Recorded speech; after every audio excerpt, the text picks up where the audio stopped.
ازيكم عاملين ايه؟ يا رب تكونوا بخير. معاكم هند حمد على قناه حياتك احلى هند محمد. زي ما قلت لكم ان انا هعمل لكم وصفات جديده من الزبادي. عايزه اقول لكم وصفه النهارده وصفه مميزه جدا، طعمها حلو جدا وكمان مفيده جدا جدا جدا. مقادير الوصفه: هنحتاج 5 حبات من البلح الاسود. احنا في موسم البلح الاسود دلوقتي، فنستغل الموسم ده بقى ونعمل ايه؟ وصفات منه.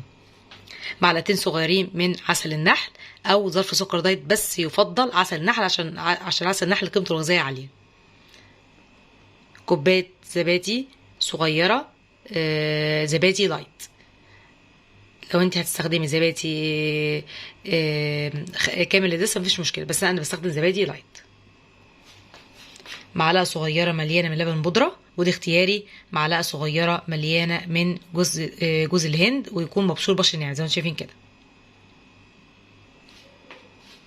بسكوت نايس بجوز الهند، وده اساسي. ممكن تستخدمي بسكوت لوكس، بس يفضل بسكوت نايس بجوز الهند. كده مقاديره قدامك، يلا بينا نبدا في الوصفه. يلا. كسرت البسكوت كده زي ما انتم شايفين. تمام. لو البسكوت ده يا جماعه انا بكسره وهو موجود في الكيس بتاعه. تمام. بضغط عليه جامد كده واكسره بايدي. ممكن كمان تحطيه في الهون وتكسريه بايد الهون. هنضيف بقى معلقه صغيره من لبن بودره، ودي اختياري، ومعلقه صغيره من جوز الهند ويكون مبشور عشان نعمل كده زي ما انتم شايفين. هضيفهم كده. هقلب كل المقادير جافه كده مع بعض.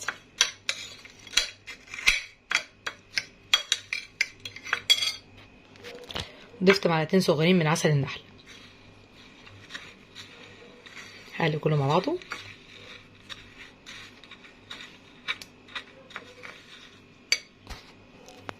قلبت كله مع بعضه كده زي ما شايفين. البسكوت مع لبن بودره، معلقه صغيره من لبن بودره، معلقه صغيره من جوز الهند المبشور الناعم، مع معلقتين صغيرين من عسل النحل. هضيف عليهم بقى ميه سخنه بتغلي.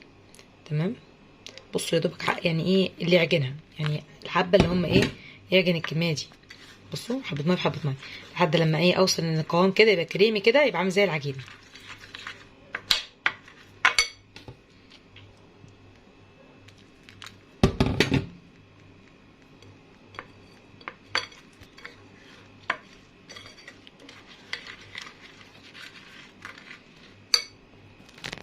قلبت كل المكونات مع بعض كده لحد ما يكون بقى كريمي زي ما شايفين كده. هضيف بقى 5 بلحات من البلح الاسود. تمام. انا غسلته وقشرته وقطعت وفصصته منه بتاعه وقطعته قطع كده زي ما شايفين. قطعت مكعبات. هضيفهم. اقلب كله مع بعضه. وبعد كده بقى اضيف الزبادي.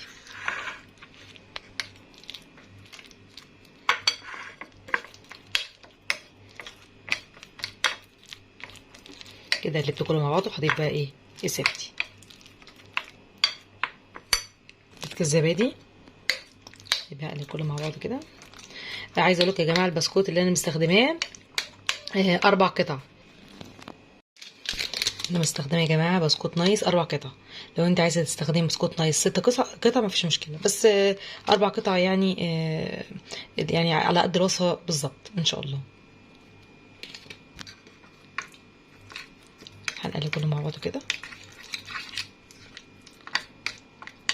اساسي في الوصفه يا جماعه بسكوت نايس، مش بسكوت تاني، عشان بسكوت نايس فيه بجوز الهند، وانا حاطه في الوصفه معلقه صغيره من جوز الهند.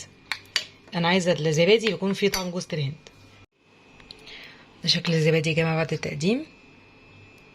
انا زوقته ببلحايه وسوداني وجوز الهند.